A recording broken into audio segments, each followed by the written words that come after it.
Hello everyone. Today we're going to be talking about a very interesting topic, how to make money in share market. Now you might have heard about share trading, you might have heard about day trading, you might have heard about these terms, but if you've never understood what this means, then this is a video for you. I'm going to try and make it as simple as possible for people who don't know what share trading is. Also going to explain with some basic examples as to what day trading is. Essentially what it means is you can buy something in the morning, sell it in the evening on the same day, and you can make profit out of it. It's like more like selling vegetables or selling any other commodities for that matter. What do you need to do this? You could do this basically sitting at your home with just a mobile phone with an internet connection. That's all you need to do share trading and nothing else. Obviously, what you need more than that is money to invest in, and then knowledge of what you're buying and what you're selling, which is what I'm going to try and explain to you in today's video. So before we look at share trading, before we look at this video or this content, a couple of things. One is most of my videos are UK centric because I try and post a video about visas and stuff like that about UK. But this video I'm going to try and make it generic to the most extent in the most part of the video. Towards the end of the video, I'm also going to try and explain for UK specifically, if you make any profit out of this share trading at all. Now, how you could do it tax-free in UK, like even if you make £1,000,000, for example, I'm going to try and explain that for UK alone, how you can do this without paying any tax whatsoever on the profits that you earn from share trading. The second thing is this is really a risky proposition. Like if you're going to do share trading, you can understand what it is in today's video, but if you're going to do it, there's a lot of risk associated with it. You need to do a lot of research before you actually start putting money into it. Like any other business, you need to be really careful about putting money into it. One of the reasons why I had actually taken a long time before I thought about putting this video is because I try and post mostly safe content, content that is useful for people, also safe for people. But this one, it might be useful for you, but you need to be really careful about how much money you're going to invest and what you're going to invest in. So with these disclaimers, let's get into the video.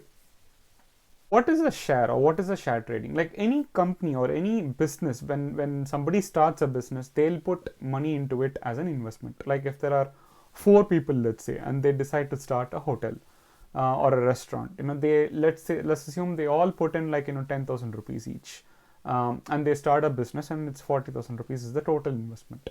Now all of them are equal shareholders, so they could say that it's only one share that they each have, so which is like 25% of the company is owned by these 4 people. That's like any business to start with, and generally that's what happens when the business is starting to grow, and when they think that they are at a position where they want to expand further and they want to get money or they want to get investment from other people. They could obviously approach the bank for loans and other stuff, but if the business is doing well and it has attracted a little bit of a brand name and recognition, what the company could do is they could get the money from the public. And one of the ways of getting money from the public is by taking the company public. So the company, which is a private company to start with, what is usually called as a PLC or a private limited company to start with, which is started by individual investors. When they want to take money from the public for further investment into the company to expand their business, to grow their business, they'll take the company public, which is when they will issue shares to the public. So what they could do is, let's say there are 4 people, between them they'll try and still own more than 50%, at least 51% of the company. So they have control over the company. And then the rest of the 49% of the company, they'll divide it up into a number of shares and they will sell it to the public.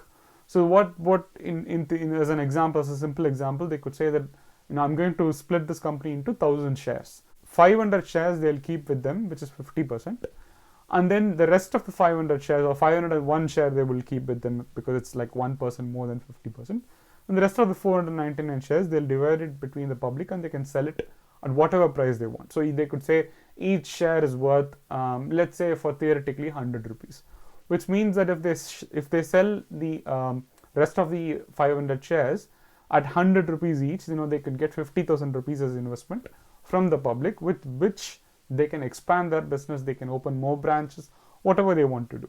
And every person who's bought into those shares is basically a shareholder.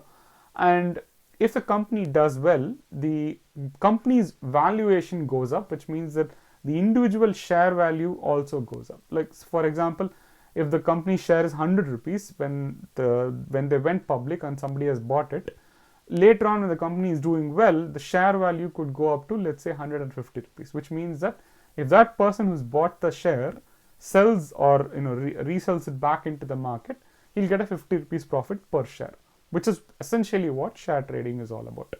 Now, when they go public, any person, any member of the public, if the share is available in the open market, they can subscribe to it or buy the share and keep it for any amount of time that they want to keep, and then they can sell it when they think there is a profit or when they can no longer hold on to the share and they need the money.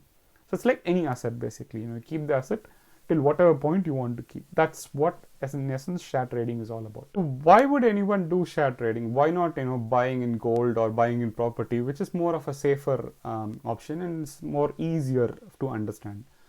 The reason is the return of investment. Now, if you buy in gold, for example, over a 10-year period, the gold price could become double, or probably you could get about 3 or 4 times the amount of money that you have invested in. And only if you keep it for a very long period, let's say, about 20, 30, 40 years, then the investment that you make could probably become like, 5 or 6 times, or maybe even 10 times. But whereas in share trading, in a smaller time period, the investment could become 10 times, 20 times, sometimes even 100 times or more than 100 times. Let's take a simple example. You all know the company Google. Google, when they went live or when they went public, the company started around 20 years back. But in 2004, the company went public. And when the company went public, the value of one share was around roughly, $54. In 2004's exchange rate, if you equate it, it's about 2,000 rupees. 2020 January, the beginning of this year, the value of one share was around $1,500, nearly 1,25,000 rupees. So an investment of about 2,000 rupees has resulted in a return of about 1,25,000, which is nearly 60 times profit in a span of nearly 15 years, which, if you look at it, no other investment in any of the other commodities or assets would probably give you this much amount of return of investment, nearly 60 times profit from a investment of about 2,000 rupees. So assume you invested about 20,000 rupees in 2004, you'll be sitting with a value of about 12,50,000 right now. And this is the return of investment that is possible in share trading. Obviously, it comes with a lot of risk. Even take the same example of Google.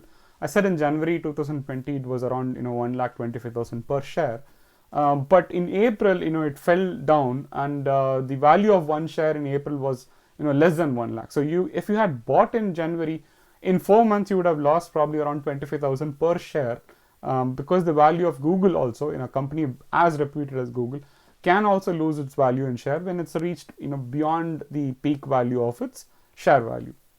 Say, does it take 10 years, does it take 15 years before the share returns value? No, there are a lot of examples where it is returned at even shorter time. Let's take another example.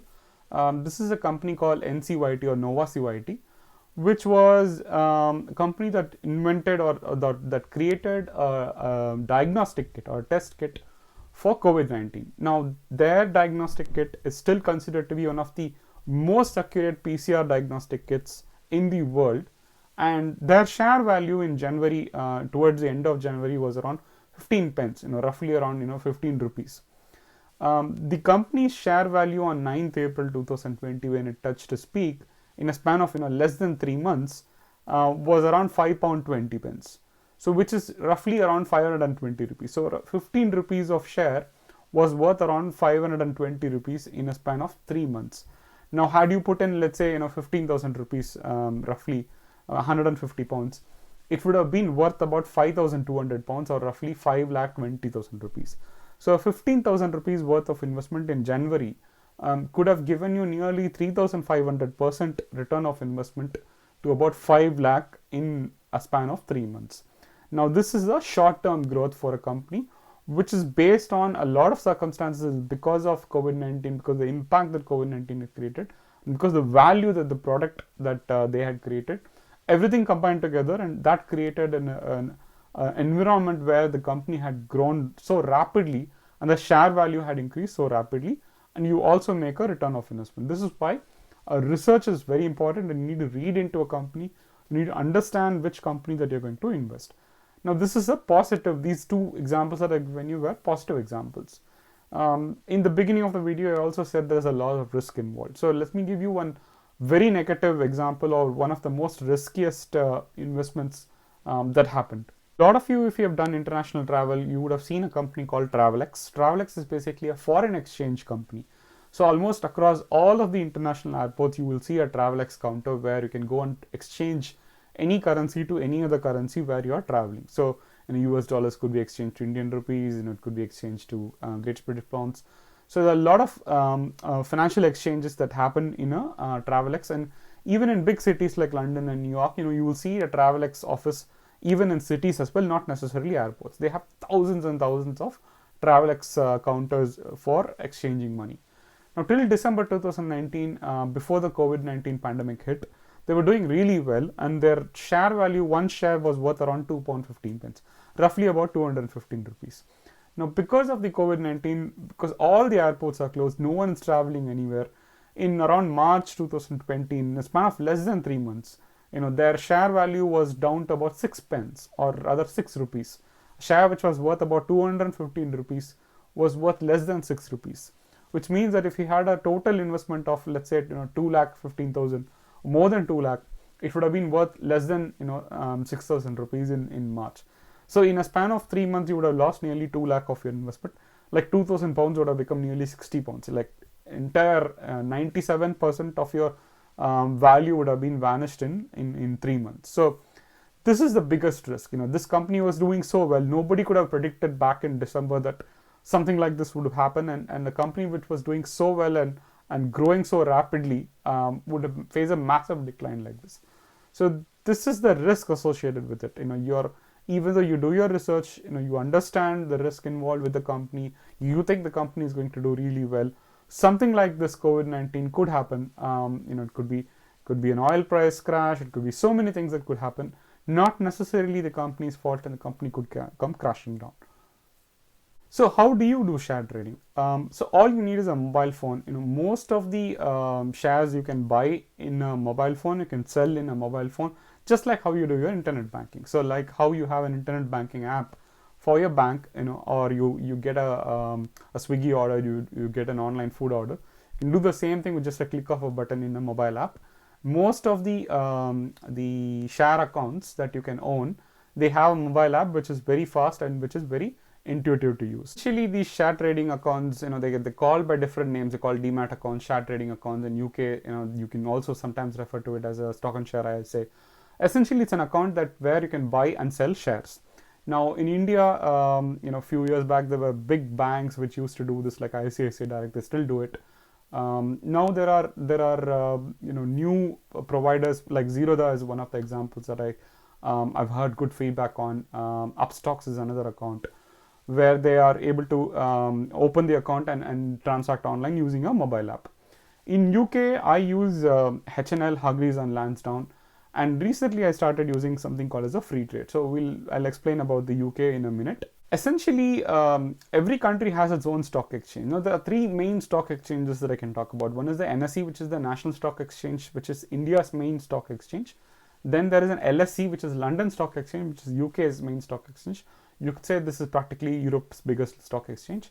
And then there is also NYSE, which is New York Stock Exchange.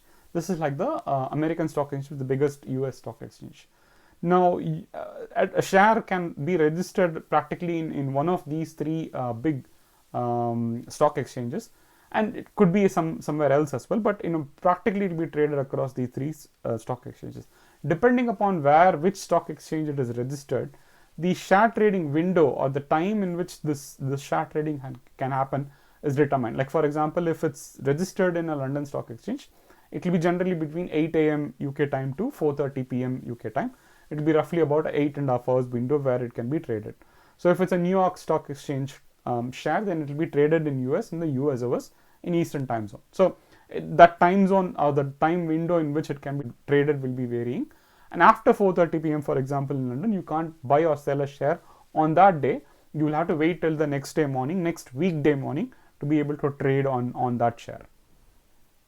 Now let's talk about the UK option, where I was saying that regardless of whatever profit you make, you don't need to pay any tax, or you don't even need to declare what profit that you are earning from doing the share trading. Now this is an option called as a stock and share ISA. Now I explained ISA briefly, individual savings account, where there are different types of ISAs. There are 4 different types of ISAs. I briefly explained it in another video about ISA. But the stock and share ISA is where you open a stock account or a share account with one of the ISA providers who are specifically calling that as a stock and share ISA, where you are able to buy and sell shares inside that stock and share ISA, and whatever profit that you make within that ISA, it's tax free, and you don't need to declare what profit that you're making in your capital gains tax or any of your tax returns. Now there is a limit to it. There is about 20,000 pounds of ISA limit in general, and you can invest maximum of 20,000 pounds into the stock and share ISA within 1 financial year. But if you make any profit out of it, for example, if you're buying for 20,000 pounds and you get 100,000 pounds, you can reinvest that 100,000 pounds again within the ISA, as long as you're not withdrawn the money out of it. If you keep that money within the ISA, whatever profit that you can make, you can reinvest it, which means potentially you can keep reinvesting whatever amount you want in 1 financial year. And at the beginning of another financial year, you get another 20,000 pounds. So you could invest 20,000 pounds every year into stock and shares in UK per se. But the account that I use, like I explained, Hargreaves and Lansdowne, is one of the most reliable UK accounts. Again, this is not a promotional video. I'm not getting any benefit out of promoting a product, but it is expensive. Like, for every share, if you're not selling, if you're not making enough transactions, for every share, every buy and sell, the maximum fees that you could pay is around 11.95, which means that effectively for buying and selling one share, you are ending up spending around 23 pounds, which means to break even or to get more to break even, you need to make a profit more than 23 pounds from every transaction. Otherwise, you're not getting back your fees. You're not getting back a commission that HNL is charging you for every buy and every sell, which is 11.95 per buy and per sell. Now, after you make a number of transactions, sometimes the slab is reached, and when you keep reaching the slab, sometimes the fees comes down, like it becomes 9.95. Sometimes it becomes even less than that. But the top slab is around 11.95, which means that every buy and every sell, you could end up spending around 23 pounds just for buying and selling one share or one group of shares with one company. The other option that I found recently is something called as a free trade ISA. Again, it's a UK product. It's not available in US, or it's not available in India, but it's available in some of the European countries. But primarily the ISA option for free trade is available only in UK, where there is no commission. Individually, for every buying and every selling of share, there's basically zero commission, which means that you could end up buying a share which is less than £1 as well, and selling it for less than £1. Like, you don't need to pay any commission for it. The only caveat is that you have a £3 per month subscription fees, which means that you end up spending a minimum of £36 for a year. You have to pay £3 per month.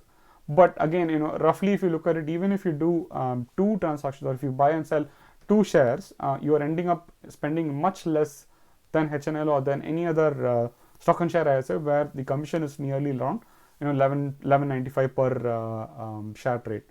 So free trade is much more easier, much more simpler for starters to try and buy and sell, because you're not forced to buy in large quantities. You're not forced to buy in large amounts. You could start with like £10 investment, £20 investment, and you could try out buying and selling. You can understand more about it before you go on to deciding to make further investment or not, whether it's right or not. So eventually, the total fees that you need to pay throughout the year is only about £3 per month, which is £36.